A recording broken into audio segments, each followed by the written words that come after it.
Slghtwrk. Slghtwrk. You know, he did production for the whole thing, man, to give you, yeah. like, to me, like a cinematic feel Yeah, to the project, you know what I mean? What was it about the chemistry that made you want to work with him? And is that important to do a whole album? Because that's a lost art. People like getting beats off YouTube, one here, this there, and Yeah. like what's the reason for doing a whole project with this guy, man? I feel like locking in with a producer is almost like, you know, that 1-2 punch, you know, the Kobe Shaq effect happens, especially when you got synergy.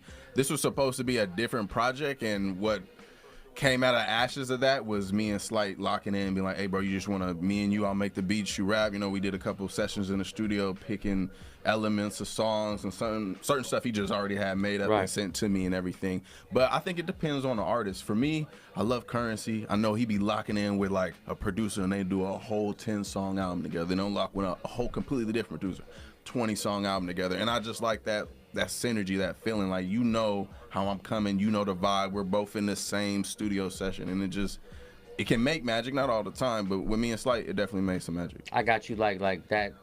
Sometimes you'll have a song you want to include in the album, and you're like, how do I love this song, but how do I make it? How do I, like, I'm sure you have songs that you were in the beginning like, man, I want to get this, and you're like, dude, I can't even put it on this thing. And because it wasn't by Slight. But like for Pesos, I told him I wanted a certain type of song with the Spanish guitar in there, and then, you know, we get stuff like that.